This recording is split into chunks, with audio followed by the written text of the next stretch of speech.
Tem gente pegando ela sendo esmurrada pelo deus da guerra mongol e dizendo: tá vendo como ela é feia? Porque eu sou bonita, eu tenho uns olhos lindos. Tá tomando porrada no meio da cara, tá sangrando, mas ela tá feia. Será que é só eu que bebo? Será que é só eu que tô bebendo? Olha só, é tudo feminista. Essas desenvolvedoras, tudo feminista, só querem enfeiar as mulheres. You're right.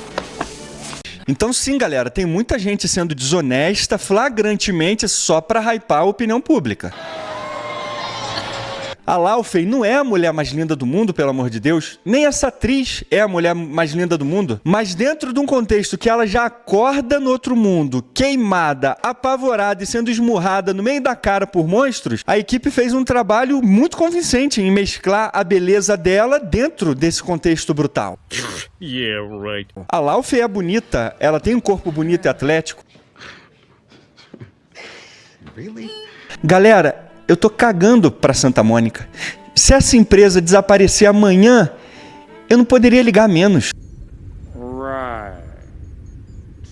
Eu não tô aqui analisando a empresa. Eu tô aqui analisando o jogo. Eu tô aqui analisando a Laufey dentro do contexto do jogo. E pra mim, dentro desse contexto brutal do jogo, ela tá perfeita. It was perfect. Perfect. Everything. Antes de qualquer coisa, eu vou deixar algo bem claro. Eu admiro muito o Thiago Braga, aprendo bastante com ele sobre a história, eu me divirto muito quando ele pega jogos, filmes ou séries, por exemplo, e começa a explicar como provavelmente eram as coisas de verdade. As armas, as armaduras, os castelos, as batalhas, os costumes da época e tudo mais que a história consegue envolver. E mesmo quando ele se mete em tretas, cara, como a gente aprende história quando ele pega para responder os ataques de web comunistas contra a índole dele ou contra o trabalho dele, como o livro dele. Essa sim é uma treta que vale a pena, porque além de ser um baita professor que consegue ensinar mesmo quando está sendo atacado, ele também consegue fazer tudo isso com muito humor. Bem, mesmo eu nunca tendo tido o prazer de ser um aluno oficial do Braga, eu o considero meu professor e mestre no sentido educacional. E é por isso que, no início, eu fiquei muito puto em vê-lo no meio dessa treta. E nessa treta específica, poxa, eu acho que ele errou em tantos pontos. E quando nós vemos alguém discordar da gente e ter uma opinião oposta, nós o atacamos no Twitter, xingamos ele e o chamamos de vendido. Certo? Claro que não, menino. Tá maluco? A não ser que, claro, que você seja um mongol. Vamos lá, minha crítica não é por ele ter uma opinião diferente da minha, ele tem todo o direito de achar a personagem boa, ruim, bonita, feia, fiel ou infiel, e ele pode achar o que ele quiser achar. A gente precisa entender uma coisa básica, nem todo mundo vai ter a mesma opinião que a gente o tempo todo, e sinceramente, se você concorda 100% com alguém o tempo inteiro, tem um probleminha grande aí. Ou você não está pensando ou está terceirizando seu cérebro. E nenhuma das duas opções é legal, nem bonita. Lógico que quando entram fatos e dados na conversa, aí já não é mais só opinião. Aí o debate muda completamente de nível. E é exatamente aqui que entra um dos meus pontos, por exemplo. Os irmãos gêmeos do Heróis e Mais fizeram um excelente vídeo mostrando que existem fatos corroborando com o que acabou sendo toda essa discussão da Laufey. Excelente vídeo, aliás, e recomendo que assistam. Mas o meu segundo ponto, e talvez o que mais me incomodou, é a postura do Braga diante as críticas contrárias. Ele mesmo admite que não conhece profundamente esse universo de guerra cultural envolvendo games, franquias, fandoms e entretenimento moderno. E tá tudo bem, ninguém é obrigado a saber tudo sobre tudo ou ter interesse nas mesmas coisas que nós temos. Entrar na discussão com muita convicção, muito deboche, e aqui eu preciso ser justo, eu gosto do deboche, eu não sou um inimigo da zoeira, mas com pouca humildade para separar crítica legítima de ataque gratuito. E esse, pra mim, é um probleminha tão grande. Não é sobre ele discordar dos nerdolas, é sobre colocar todo mundo no mesmo pacote. E aqui não estou dizendo que só especialista pode opinar. Todo mundo pode opinar sobre tudo. Sou totalmente a favor da liberdade de expressão, ainda mais no campo da subjetividade. Mas existe uma diferença entre dar uma opinião e tratar quem discorda como se fosse um bando de chorão, birrento ou nerdola ofendido. O próprio Braga, como historiador, sabe melhor do que ninguém que contexto importa. Você não analisa uma batalha, uma obra antiga ou um acontecimento histórico sem entender o que veio antes. Então, por que quando o assunto é guerra cultural, em games, filmes, séries, franquias de entretenimento, esse cuidado desaparece? O que mais me incomodou não foi ele discordar. Mais uma vez, não é esse o problema.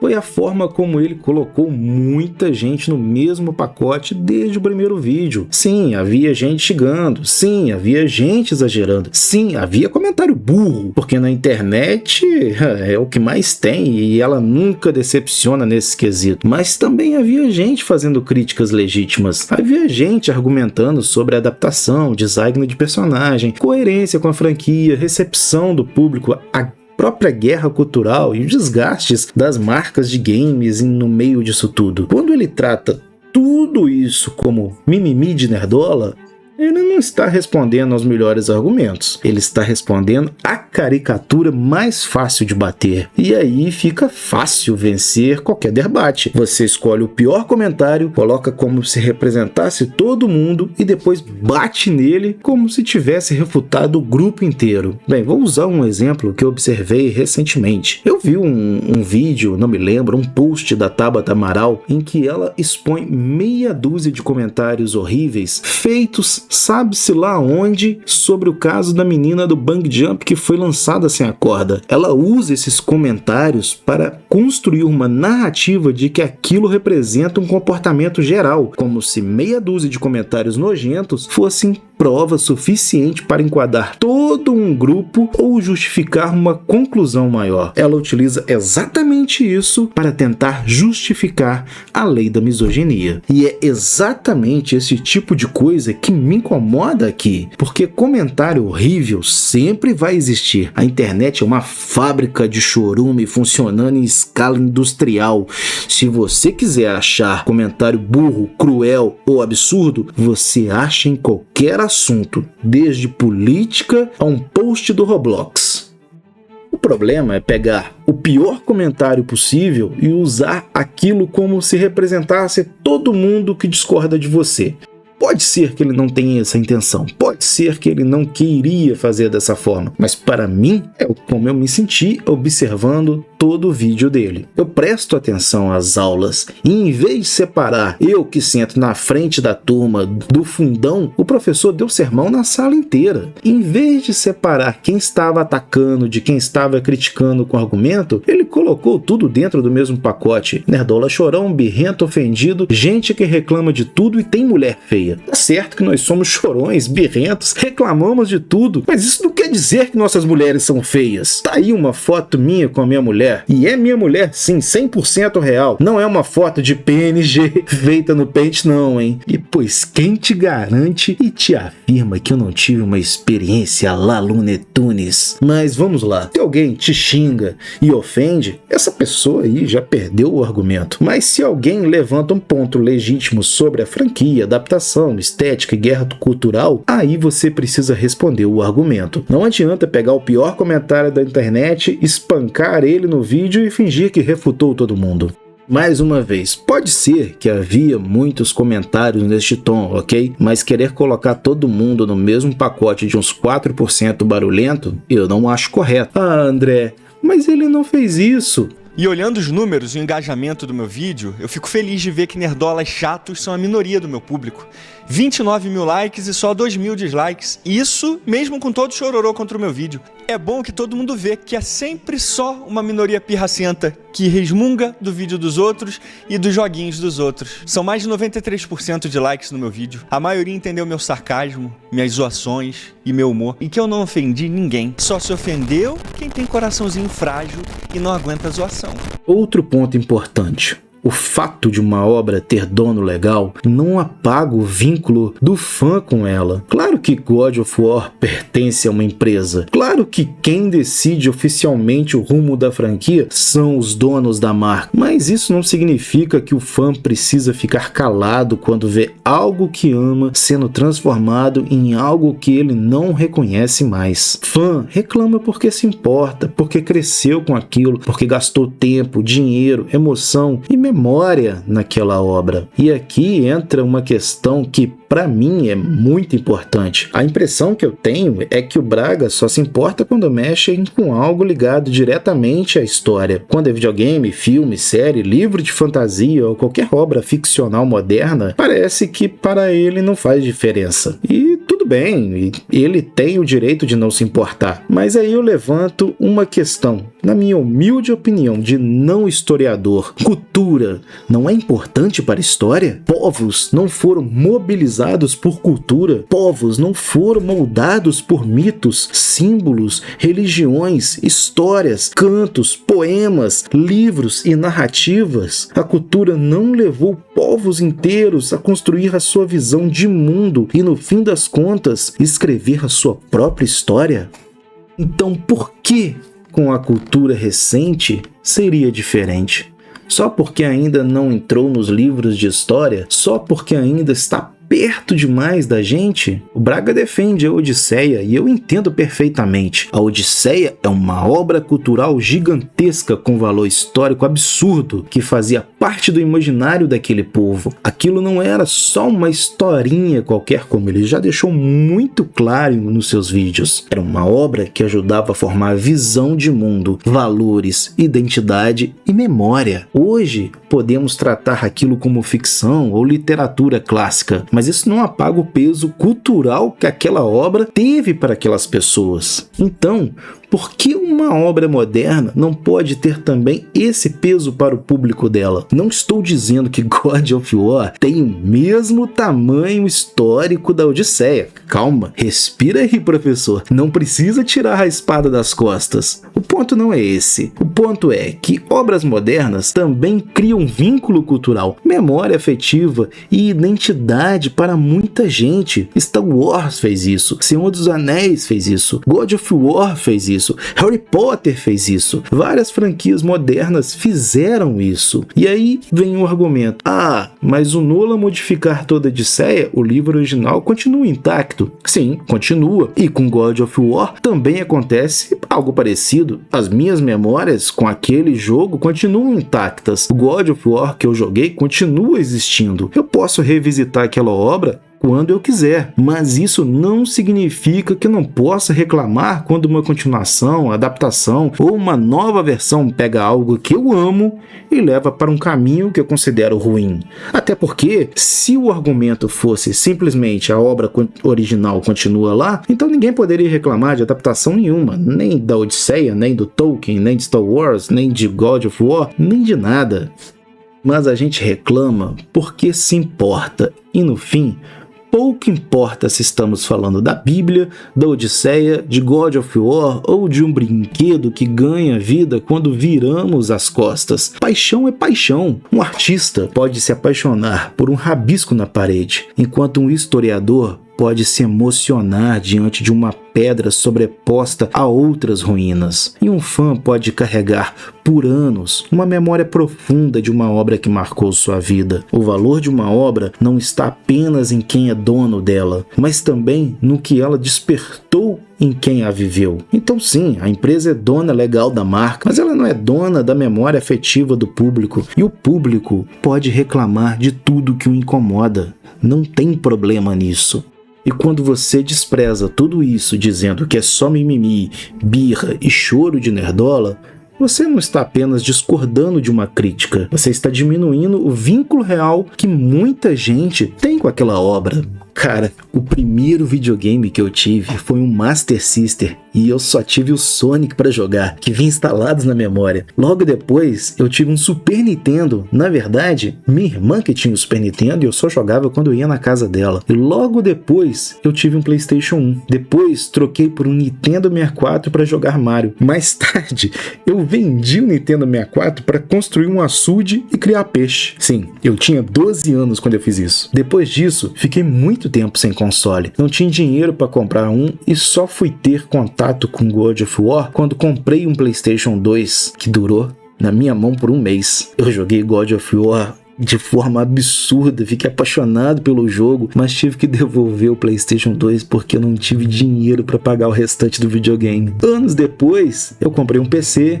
e muitos anos depois eu voltei para o console comprando um PlayStation 4 e logo depois o que eu tenho hoje, um PlayStation 5. E uma das coisas que mais me empolgava era finalmente poder jogar um novo God of War. Eu fiquei apaixonado pela gameplay, pela história, pelo peso dos personagens e pela experiência. Foi o primeiro jogo que eu platinei na minha vida e eu fiquei empolgado quando o jogo foi anunciado. E aí veio o Ragnarok. Eu comprei o disco na pré-venda, só que não tive tempo para jogar quando ele chegou. Ele foi ficando na estante ali pegando poeira, e quanto mais eu via sobre as pessoas falarem sobre ele, mas eu perdi a vontade de jogar, pois eu sou uma pessoa que ama jogos com narrativas e histórias envolventes, e vamos dizer que esse jogo aí tinha vários problemas quanto a isso, não é mesmo? Eles tá até hoje dentro da capinha, nunca joguei, nem sei se jogarei algum dia.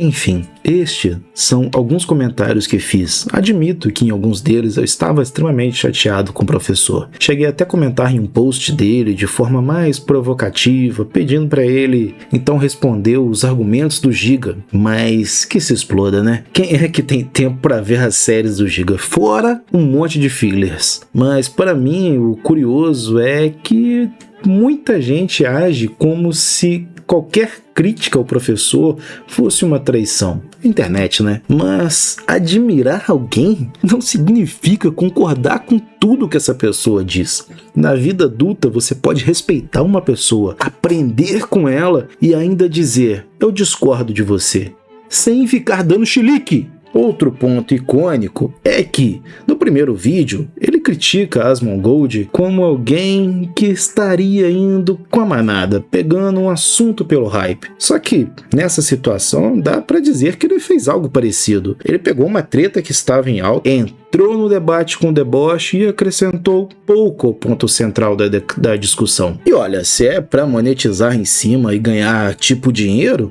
tá mais que certo, tem que capitalizar mesmo. E se ele se divertiu fazendo isso, cara, que bom pra ele, melhor ainda. Como ele mesmo diz, eu se divirto. E assim, Braguinha, cara, já fez vídeos excelentes sobre games, explicando armaduras, armas, os castelos que tem no jogo, hábitos de povos antigos e aspectos históricos que enriquecem demais a discussão. Ali ele acrescenta, ali ele ensina. Nessa treta, porém, parece que ele só quis defender uma opinião sobre algo com o qual ele nem se importa. Galera, eu tô cagando pra Santa Mônica. Se essa empresa desaparecer amanhã, eu não poderia ligar menos. Bem, voltando a tocar no Giga, o Braga chega a citar pessoas como o Gigante Richard e o Wagner do canal Tragicômico, que ele diz admirar. Só que o Giga, por exemplo, levantou críticas bem sólidas contra os pontos dele e conseguiu refutar facilmente todos os argumentos do professor. Se ele admira tanto o Giga e reconhece que existem nerdolas inteligentes fazendo críticas, por que não responder diretamente aos pontos mais fortes levantados por ele?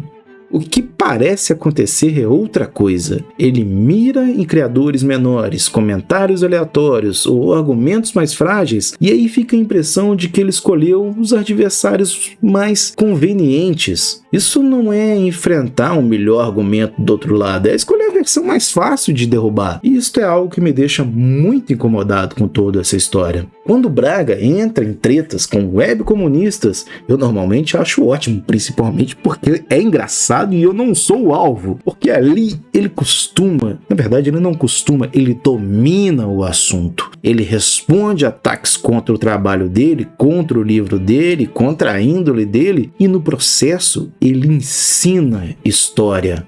A gente aprende muito. Não são vídeos respostas com argumentos bobos, são aulas de história. Ele literalmente dá uma aula.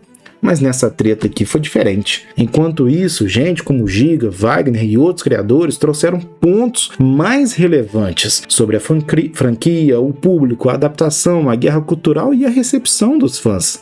Então minha crítica é essa. Quando ele escolhe responder quem tem argumento mais frágil, ele não está vencendo a discussão. Ele está escolhendo uma luta mais fácil. E para mim, seria extremamente bacana ver ele, junto com Wagner e o Giga, conversando e debatendo seriamente sobre o assunto. Poderíamos sim ter não só uma treta, mas uma aula em vários sentidos. E assim, quer ver um debate bem nerdola? Quando ele entra na discussão sobre quanto tempo levaria para um corpo carbonizar, virar cinzas em uma floresta, ou quando ele começa a fazer esse tipo de cálculo, eu acho isso muito legal. É bobo. É muito bobo, mas é muito legal. Isso é nerdolagem de qualidade. É tipo uma discussão inútil e maravilhosa que a internet deveria valorizar mais. Muito mais do que toda essa treta imbecil. O problema é que, depois disso, ele sai da análise interessante e volta para o deboche contra quem discorda, colocando todo mundo no mesmo pacote. E aí a discussão, na minha opinião, empobrece incrivelmente. Enfim, o Braga tem todo o direito de falar o que quiser. O canal é dele, a opinião é dele, o estilo é dele, mas toda ação vai gerar uma reação. Se ele pode criticar os nerdolas também podem criticar ele. Mas crítica não é ofensa, galera. Você não vai provar nada a ninguém, pelo amor de Deus, ofendendo ela, xingando ela, desmerecendo o trabalho dela, a não ser, claro, que você seja um mongol. Olha, eu acho que o professor foi injusto ao colocar todo mundo no mesmo pacote. Foi raso e escolheu responder os argumentos mais fáceis, em vez de enfrentar os pontos mais fortes. E eu nem estou trazendo os pontos mais fortes, eu estou trazendo a minha visão sobre toda essa treta. Bem, isso de forma alguma apaga o meu respeito por ele, não apaga o valor do trabalho dele, não muda o fato de que ele é excelente no que ele faz. Inclusive, eu ainda vou comprar o livro dele, mas nessa treta eu acho que ele errou. E a vida adulta é isso, admirar alguém, respeitar sua trajetória e ainda assim conseguir dizer, sem ódio e sem chilique, professor, eu discordo. E sobre outras pessoas aí que vieram com o argumento de que a personagem precisa ter certa aparência porque é guerreira, vive em combate ou faz parte de um universo brutal, você já viu essa guerreira viking aqui?